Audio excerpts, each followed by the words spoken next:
இளையராஜாவுக்கு பர்ஃபெக்டாக வாசிக்கலைன்னா கோவம் வந்துடும். கண்டிப்பாக கோவம் வரும். ஒரு வாட்டி எனக்கு அவருக்கும் ஒரு சின்ன ஒரு இது வந்துருச்சு. எல்லாம் ரெக்கார்டிங் போயிட்டுருக்கு.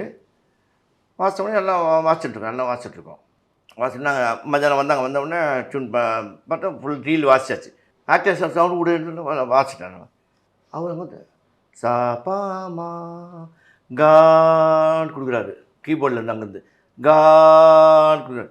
நம்ம செல்ல டபுள் பேஸில் வந்து மானா ஜி ஜி நோட்டு கான் சவுண்டு கொடுக்குறாரு அங்கேருந்து கான் நம்ம திரும்ப கால் இந்த வால் டயா நான் விளையாடுறியா கேட்டேன். இல்லை நான் இல்லை எதுக்குல விளையாடணும் கிட்ட விளையாடலாம். அந்த நோட்டு ஜி தானே, அது ஃபஸ்ட்டு ஸ்ட்ரிங்கு ஜி ஜிடிஏஇ அதுக்கு தானே வரும் அந்த ஸ்ட்ரிங்ஸு. அதான் ஜி தான் கொடுக்குறேன். நான் கான் கொடுக்குறேன். என்ன விளையாடுறீங்க என்கிட்ட? நான் இது நினச்சிட்டேன், கோவம் வந்துடுச்சு, சுருளி அடிச்சு அவருக்கு. நான் கம்மாடு கொடுக்குறேன். நான் திரும்ப பால் கொடுக்குறேன். கால் அவருக்கு கீபோர்டில் வாசிக்கிறேன். கால் கொடுக்குறேன். எஃப் ஷாட் கொடுக்குறாரு. நான் ஜீன்னு ஜி கொடுக்குறேன். திரும்ப அவர் எஃப் ஷாட் கொடுக்குறாரு. ஜீன்னு கொடுக்குறேன்.